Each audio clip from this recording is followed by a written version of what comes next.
मुफ्त के वादे पूरे कैसे होंगे? मुफ्त के वादों को पूरा करने का पैसा कहां से आएगा? क्या मुफ्त के वादे करके वोट हासिल कर सत्ता लेकर जनता को ही मुश्किल में डाला जाता है?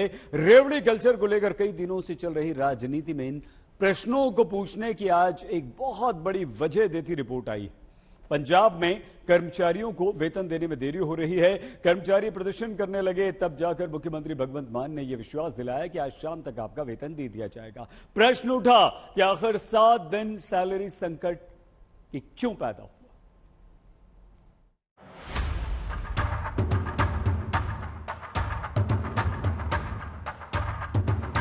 हमने कहा कि हम 300 यूनिट बिजली मुफ्त करेंगे।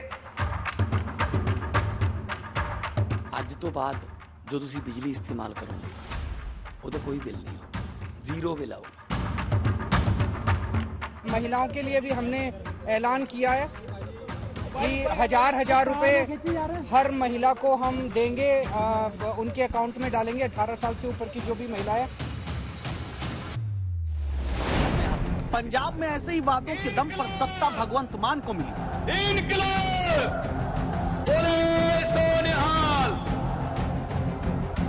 सरकार ने फिर पंजाब में फ्री बिजली का वादा भी थोड़ा देर से ही सही लेकिन पूरा किया।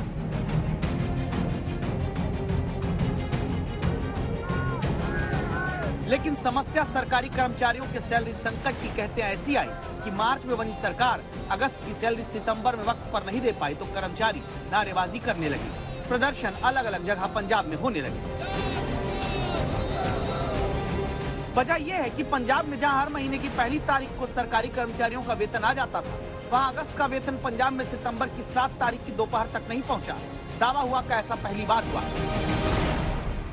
आगे कभी भी ऐसे नहीं हुआ। अब हमारी 8 तारीख हो गई है, हमको सैलरी नहीं मिली। सानू पैसा चाहिए, सानू अपनी तनख्वाह टाइम सिर चाहिए है।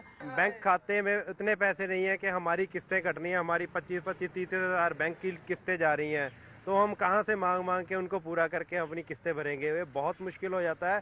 और ऐसे शहरों में जैसे मोहाली में रह रहे हैं, ट्राई सिटी में रह रहे हैं, यहाँ पे खर्चे दुगने हैं। तो हम चाहते हैं कि हमारी तनख्वाहें एटलीस्ट टाइम पे आ जाएं। कर्मचारी परेशान हुए क्योंकि सैलरी वक्त में खाते में नहीं आई। आगे EMI चुकानी है, बच्चों की फीस भरनी है, घर की जिम्मेदारियां हैं। सियासत इस बात की शुरू हो गई कि ये सरकार का मिसमैनेजमेंट है या मुफ्त के वादों को पूरा करने के चक्कर में पंजाब का खजाना खाली है।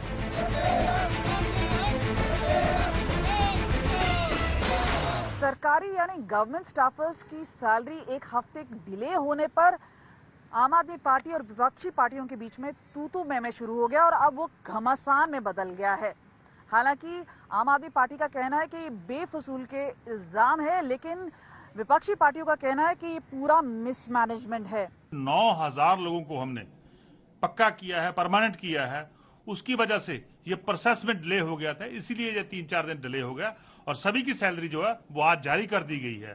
और दूसरा, हमने इन समय में 18,000 लोगों की नई भर्ती की है, नई रिक्रूटमेंट की है इस समय के दौरान। और मैं समझता हूं कि ये बहुत बड़ा काम पंजाब सरकार ने किया और 3-4 दिन की डिले होगी, इससे कोई ज्यादा फर्क नहीं पड़ता।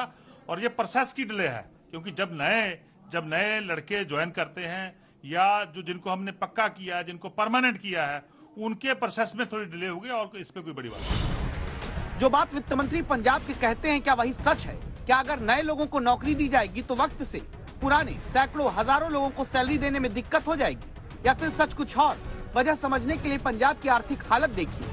पंजाब सरकार के ऊपर इसी साल बिजली सब्सिडी के नाम पर 20,000 करोड़ रुपए का बोझ है। इसमें 18,000 करोड़ रुपए की वो फ्री बिजली शामिल है जो वादे के आधार पर देनी है। दिसंबर तक बकाया बिलों को भी माफ करने के चलते 1,298 करोड़ रुपए का बोझ है। पंजाब सरकार पर 20,122 करोड़ रुपए की ब्याज की अदायगी बाकी है।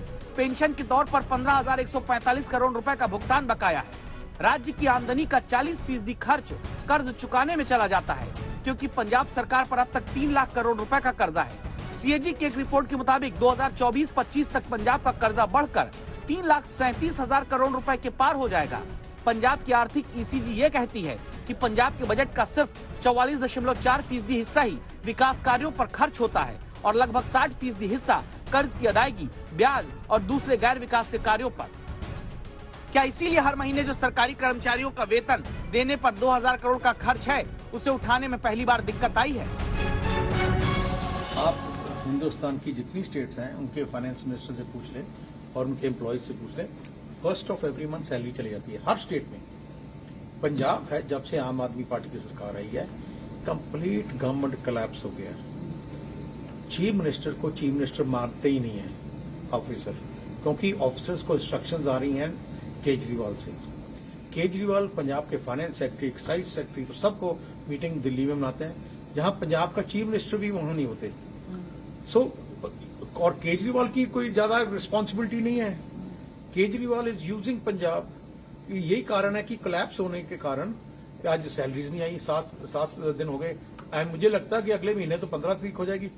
पंजाब में पैसा लगातार, पंजाब के ट्रेजरी में, पंजाब के खजाने में लगातार पैसा आ रहा है। पहला स्टेट है जिसके जीएसटी की कलेक्शन 23% बढ़ी है। पिछले 6 मंथ में 23% जीएसटी की कलेक्शन बढ़ी है। एक्साइज की 44% कलेक्शन बढ़ी है। और पंजाब में और जितने भी हमारे टैक्सेस हैं वो सबकी कलेक्शन बढ़ी है। पंजाब में पंजाब का खजाना जो है वो अब जो है तंदुरुस्त हो रहा है, वो बढ़ रहा है, उसमें पैसा आ रहा है। पूरी जितनी भी गारंटियां हैं हमारे सुप्रीमो अरविंद केजरीवाल जी ने, पंजाब के मुख्यमंत्री भगवंत मान जी ने जितनी गारंटियां इलेक्शन के दौरान दी थी, उन सभी गारंटियों पे हमारा काम शुरू हो चुका है और बहुत सारी गारंटियां हमने पूरी कर दी हैं। भगवंत मान सरकार दावा करती कि जो मुफ्त वाले वादे किए हैं वो भी पूरे होंगे और सरकार का खजाना भी भरा हुआ है, लेकिन कर्मचारियों में पंजाब के डर है कि भले अभी दावा हो कि सैलरी आ गई, क्या आगे वक्त पर वेतन मिल पाएगा। चंडीगढ़ से कमलजीत संधू के साथ आज तक ब्यूरो।